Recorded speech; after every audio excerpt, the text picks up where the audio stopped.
ഇന്ന് നമ്മൾ white sauce pasta ഉണ്ടാക്കാൻ പോവുകയാണ്. അതിന്റെ സാധനങ്ങളാണ് ഇവിടെ എല്ലാം വെച്ചേക്കുന്നത്.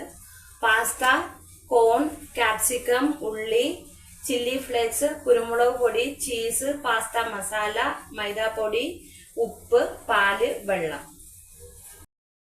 പാസ്ത വേവിക്കാൻ വെക്കാം.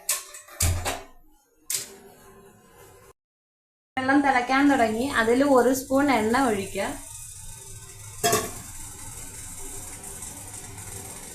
1 സ്പൂൺ ഉപ്പ്. നമുക്ക് പാസ്ത വേവാനിടാം.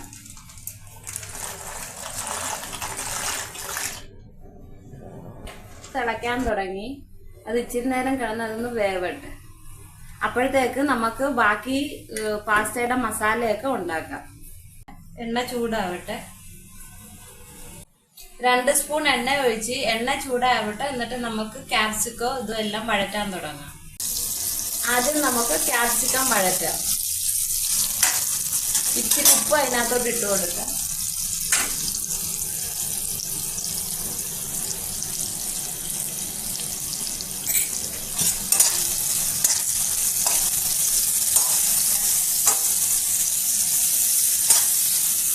ക്യാപ്സിക്കം അധികം വേവിക്കേണ്ട കാര്യമില്ല. നമുക്കിനി ഉള്ളി ചേർക്കാം.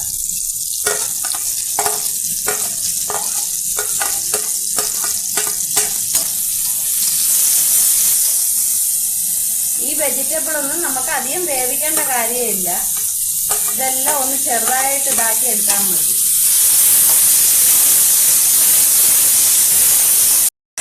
ഇത് നമുക്ക് മാറ്റി വെക്കാം.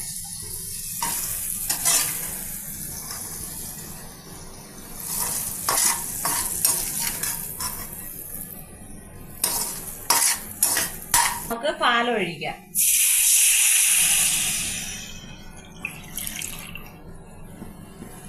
മാറ്റി വെച്ച മൈദയിലേക്ക് ഇച്ചിരി വെള്ളവും കൂടെ ചേർത്ത് നമുക്കൊരു പേസ്റ്റ് ഉണ്ടാക്കാം.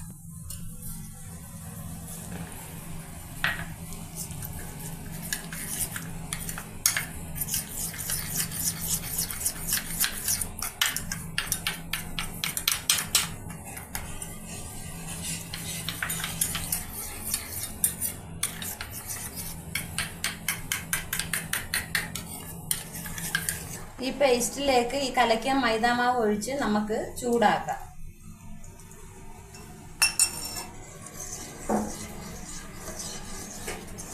മൈദാമാവ് ഒഴിച്ച് കഴിഞ്ഞിട്ട് തീ കൂടുതൽ വെച്ചിട്ട് വേണം നമുക്കിതാക്കാൻ. മൈദാമാവിന്റെ പേസ്റ്റ് ചേർത്തതിന് ശേഷം നല്ല ചൂടിൽ വേണം നമുക്കിത് ഉണ്ടാക്കാൻ. എന്നാലേ അത് കട്ടിക്ക് വരുത്തുള്ളൂ. കുറുകി വന്നിട്ടുണ്ട്. ഇതിലേക്ക് ഇനി നമുക്ക് ബാക്കിയുള്ളതെല്ലാം ചേർത്ത് കൊടുക്കാം. മസാല ഇട്ട് കൊടുക്കാം.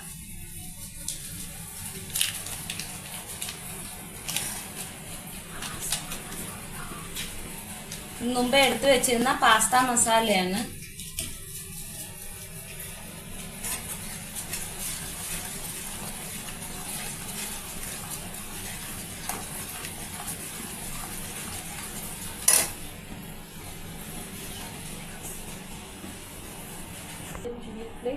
ഇനി ചില്ലി ഫ്ലേക്സ് ഇട്ട് കൊടുക്കാം.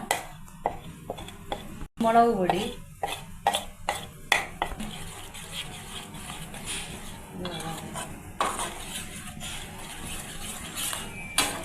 ഉപ്പ് ചേർത്ത് കൊടുക്കാം. അത് കഴിഞ്ഞ് മുമ്പേ വഴറ്റി വെച്ചിരുന്ന സബ്ജിയും കൂടെ ഇതിനകത്തോട്ട് ഇട്ട് കൊടുക്കാം.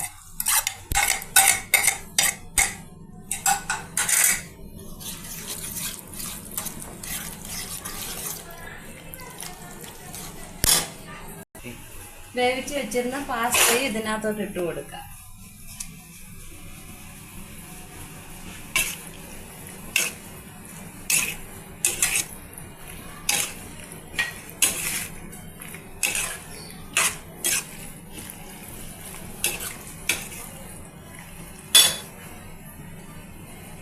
ഇച്ചിരി മയോണൈസ് ഇതിന്റെ മേളിൽ കൂടെ ഇച്ചിരി ഒഴിച്ചു കൊടുക്കും.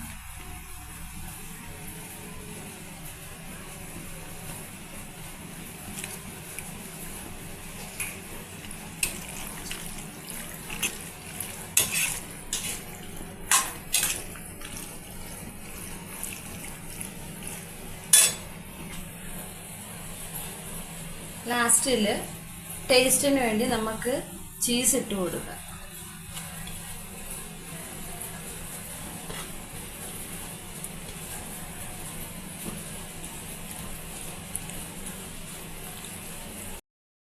നമ്മളുടെ പാസ്ത തയ്യാറായി.